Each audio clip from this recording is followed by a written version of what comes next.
ফালুদা তো আমরা নানাভাবে বানিয়ে থাকি, তবে নুডলস আর সাবুদানা দিয়ে আমরা কয়জনই বা ফালুদা তৈরি করেছি। আসসালামু আলাইকুম এভরিওয়ান, আশা করি তোমরা সবাই অনেক বেশি ভালো আছো।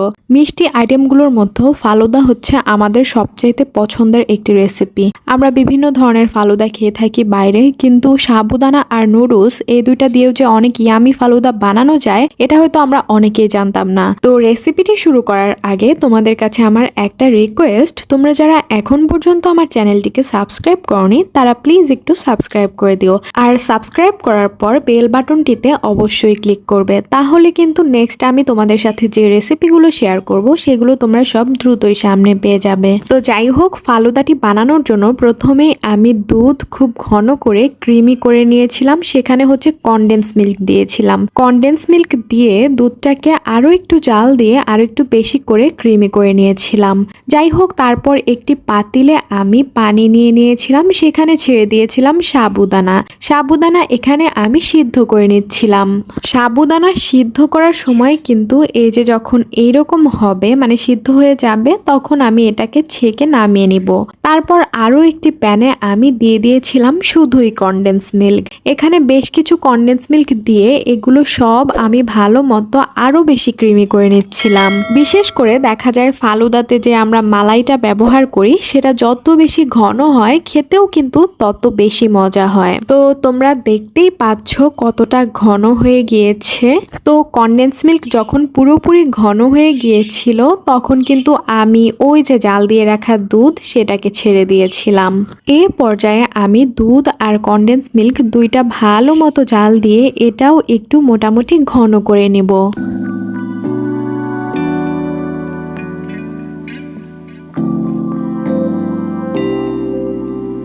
যাই হোক, তো এই যে দেখতেই পাচ্ছ প্রায় ঘন হয়ে এসেছে। এরপর আরো একটি কড়াইতে আমি দিয়ে দিয়েছিলাম চিনি দেওয়ার পরে চিনিতে আমি পানি দিয়ে দিয়েছিলাম। পানি দিয়ে অনেকটা ওই যে বলা যায় ক্যারামেলের মতো তৈরি করে নিয়েছিলাম। তো এই চিনির পানিটা যখন একদম লাল হয়ে এসেছিল ক্যারামেলের মতো, তখন কিন্তু আমি সেখানে সিদ্ধ করে রাখা নুডলসগুলো সব দিয়ে দিয়েছিলাম।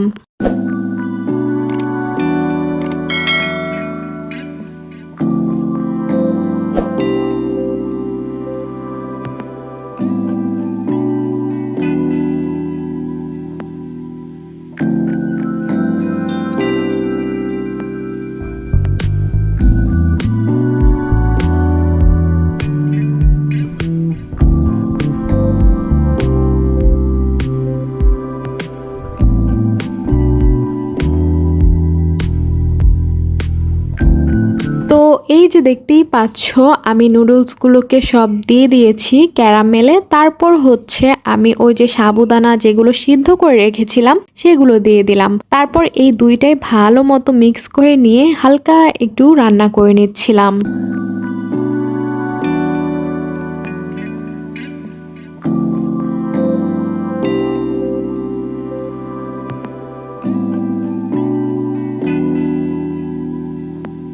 রান্না করা যখন প্রায় হয়ে গিয়েছিল তখন আমি একটি বাটিতে এই ক্যারামেলের সাথে মিশ্রিত নুডলস আর সাবুদানা দিয়ে দিচ্ছিলাম প্রথমেই। তারপর ফালুদাতে এক্সট্রা যে স্বাদ সেটা নিয়ে আসার জন্য বেশ কিছু ফল কেটে নিয়েছিলাম।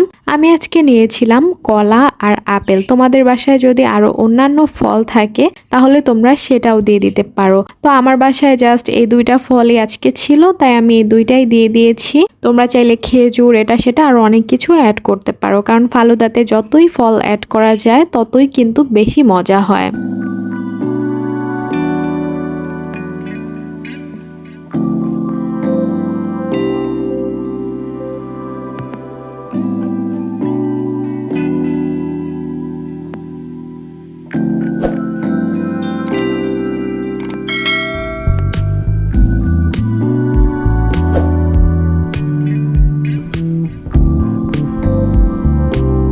তো এই এই তো কলা কেটে আমি কলা সব দিয়ে দিচ্ছিলাম, তারপর দিয়ে দিয়েছিলাম আপেল দিয়ে এরপর হচ্ছে যে মালাইটা ছিল সেটা দিয়ে ভালো মতো মিক্স করে নিয়ে তারপর হচ্ছে উপর দিয়ে বেশ কিছু বাদাম ছিটিয়ে দিয়েছিলাম। তোমরা চাইলে বরফ অ্যাড করতে পারো যারা ঠান্ডাটা অনেক বেশি পছন্দ করো। আর গরমের দিনে কিন্তু এই ফালুদাটা খেতে অনেক অনেক বেশি ভালো লাগবে, এমনকি শীতকালেও তোমরা চাইলে এটা গরম গরম খেতে পারবে, সেটাও ভালো লাগবে।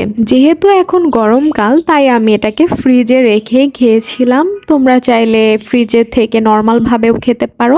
আর এই ফালুদাটা কিন্তু অনেক অনেক বেশি ইয়ামি হয়েছিল। তোমরা জাস্ট একবার একটু ট্রাই করলেই বুঝতে পারবে যে কতটা মজা এটা। তো যাই হোক, আজকে আমার রেসিপিটি এ পর্যন্তই। আরো সুন্দর সুন্দর রেসিপি সামনে পেতে অবশ্যই চ্যানেলটিকে সাবস্ক্রাইব করে রেখো, একটি লাইক এবং কমেন্ট করে আমার পাশে থেকো, যেহেতু আমার চ্যানেলটি নতুন। তোমাদের সাথে আমার দেখা হবে আবার নেক্সট অন্য কোনো ভিডিওতে, অন্য কোনো রেসিপিতে। সে পর্যন্ত তোমরা ভালো থেকো, সুস্থ থেকো। আল্লাহ হাফেজ।